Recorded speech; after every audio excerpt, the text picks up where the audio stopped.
Jangan lupa subscribe, like, komen, dan share YouTube TVRI Bengkulu. Dan nyalakan loncengnya ya.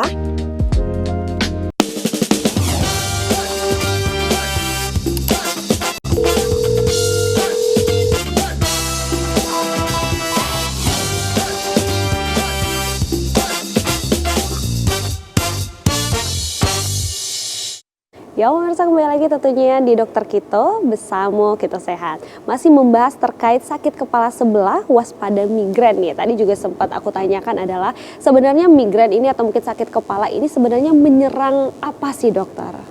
Mungkin boleh ke slide ya. Boleh, silakan Kebetulan dokter. slide-nya pas banget sama pertanyaan Mbak Pipa. Ini dibantu slide-nya, kita lihat. Jadi apa penyebabnya? Ini ya pertanyaannya tadi ya. Jadi sebenarnya kalau penyebab pastinya itu belum diketahui ya, hanya faktor-faktor resiko sampai saat ini.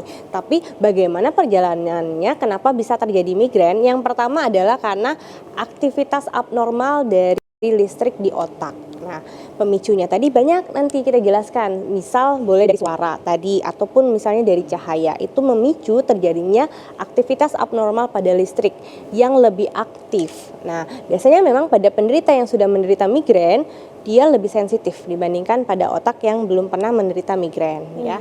Nah, terjadi aktivitas yang abnormal tadi memicu terlepasnya zat-zat kimia yang akan menyebabkan peningkatan aliran darah ke otak sehingga pembuluh darah di otak itu melebar. Nah, ketika pembuluh darah di otak itu melebar, dia akan mengaktifasi saraf. Nah, ketika si saraf ini mengaktifasi, dia akan mengeluarkan zat-zat peradangan yang memicu rasa sakit, rasa mungkin mual, rasa nyeri. Itu tadi akhirnya timbul nyeri dan gejala lain, misalnya mual. Jadi intinya yang diserang adalah otak dan sarafnya. Makanya pas posisinya di sebelah ya, sebelah di bagian kepala, di sebelah unilateral ya, baik kiri ataupun kanan ya. Karena aktivitas listrik di otak yang berlebihan memicu terjadinya proses peradangan pada pembuluh darah sehingga muncullah rasa nyeri seperti itu. Oke, klasifikasinya nih. Jadi sebelum menegakkan dia itu migrain dengan aura atau tanpa aura, kita harus pastikan dulu bahwa ini memang migrain, bukan tension headache atau bukan cluster ya. Jadi kalau migrain itu dia harus memenuhi paling tidak 3 dari 4 karakteristik berikut katanya ya.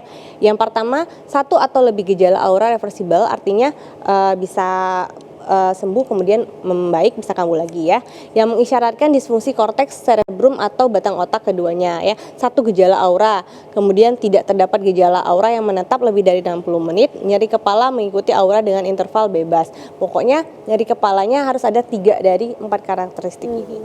Ini nice to know aja sih sebenarnya, nanti dokternya yang akan memeriksa memastikan. Jadi nanti pemirsa nggak usah bingung-bingung nanti, ada nggak ya kriterianya gitu ya.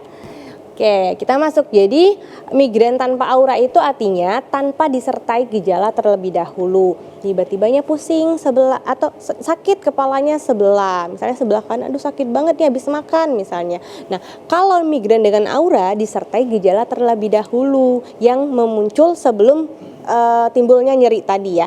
Misalnya ada kena kilatan cahaya, langsung sakit kepalanya sebelah, atau suara berisik misalnya ya, ada yang hidupin tip mungkinnya agak keras suaranya, langsung memicu terjadinya sakit kepala. Nah, itu migrain dengan aura ya. Kenapa penting? Nanti kan untuk penata laksanaannya. Jadi harus dibedakan migrain tanpa aura dengan migrain dengan aura. Ya, faktor risikonya ya, ternyata banyak sekali faktor risiko migrain, makanya angka kejadian migrain ini cukup tinggi dan sering terjadi ya. Kalau kita lihat dari fisik dan lingkungan, kurang atau berlebihan tidur. Jadi sebenarnya intinya sesuatu yang berlebih atau yang kurang itu nggak baik ya. Jadi kurang tidur juga bisa memicu terjadinya migrain.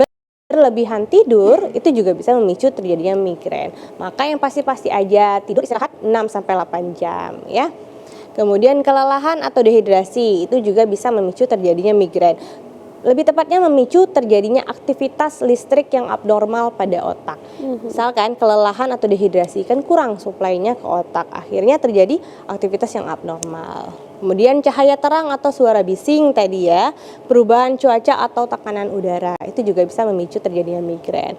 Kalau makanan dan minuman ini banyak banget nih, kafein ya. Yang lagi sering sekarang adalah mungkin masyarakat Bengkulu sering ngopi ya, dokter benar ya. ya. Ternyata kopi yang berlebihan atau penghentian mendadak itu bisa memicu terjadinya migrain ya.